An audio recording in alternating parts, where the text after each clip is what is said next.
আজ আমরা একটা থাইরয়েডের সমস্যা নিয়ে আলোচনা করব। নমস্কার, আমি ডক্টর মৌসম দে, ইন্টারভেনশন রেডিওলজিস্ট।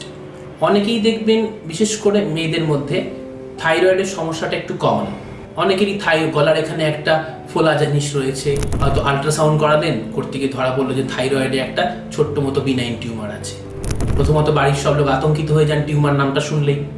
সব থেকে যেটা সুখবর, যে থাইরয়েডের যে টিউমারগুলো হয় তাদের মধ্যে 80 to 90% কিন্তু ক্যান্সার নয়। কিন্তু এই যে একটা বড় অংশ যাদের থাইরয়েডটা ফুলে আছে বা একটা গোল মতো অংশ আলাদা করে বেরিয়ে আছে, দেখতে খারাপ লাগছে, এগুলো হচ্ছে থাইরয়েডের বিনাইন টিউমার। এগুলোর জন্য ট্রিটমেন্টে এতদিন পর্যন্ত কি হতো না, অপারেশন করে থাইরয়েডের একটা অংশ বা পুরো থাইরয়েড বাদ দিতে হতো, যেটাকে আমরা বলি থাইরয়েডেক্টমি। কিন্তু আজকালকার দিনে এর মডার্ন চিকিৎসা অ্যাভেলেবল।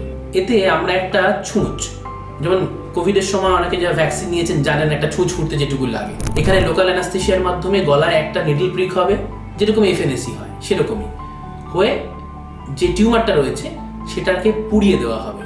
মানে কি, বাড়িতে যেমন আমরা মাইক্রোওয়েভ দিয়ে খাবার গরম করি, ঠিক সেই রকমই একটা নিডল তার টিপে মাইক্রোওয়েভের ডিভাইস লাগানো আছে। ফলে আপনার থাইরয়েডের মধ্যে ঢুকে যাবে এবং যে টিউমারটা রয়েছে ঠিক ততটুকু জায়গাকেই পুড়িয়ে দেবে, বাকি থাইরয়েডে কিন্তু কোনো ক্ষতি হবে না।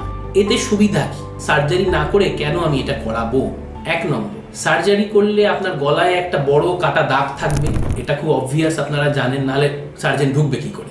ফলে গলায় এত বড় একটা কাটা দাগ, সে মেয়ে হোক কি ছেলে হোক, কারোরই পছন্দ নয়। এই অ্যাবলেশন বা মাইক্রোওয়েভ অ্যাবলেশনে কিন্তু কোনো দাগের ব্যাপারই নেই, কারণ আপনারা জানেন একটা ছুঁচ ফুটলে তার কোনো দাগ থাকে না।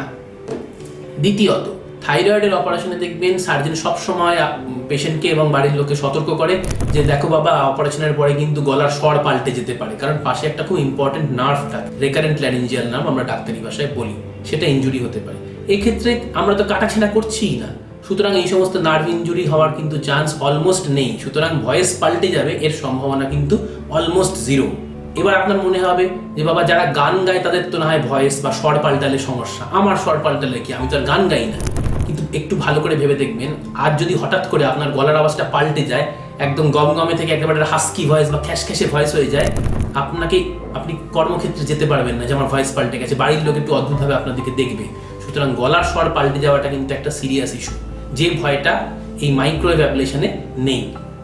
তৃতীয়ত, থাইরয়েড অপারেশনের পরে যেহেতু থাইরয়েড গ্ল্যান্ডটাই কেটে দেওয়া হয়েছে, ফলে থাইরয়েড হরমোন এবং পাশে প্যারাথাইরয়েডের জন্য ক্যালসিয়াম, এই থাইরয়েড হরমোন আর ক্যালসিয়ামের সাপ্লিমেন্টেশন আপনাকে হয়তো জীবনভর খেয়ে যেতে হতো।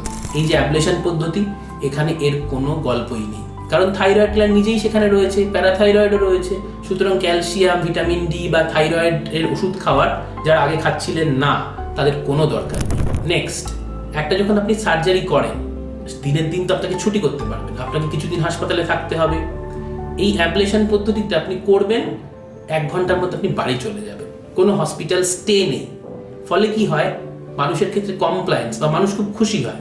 যখন প্রসিডিওরটা হচ্ছে, সার্জারিতে একটা বড় মেজর জেনারেল অ্যানাস্থেসিয়া দিতে হয় থাইরয়েডে, কিন্তু মাইক্রোওয়েভ অ্যাবলেশনে কোনো জেনারেল অ্যানাস্থেসিয়া লাগে না, সামান্য লোকাল অ্যানাস্থেসিয়ার মাধ্যমে পুরো প্রসিডিওরটা হয়।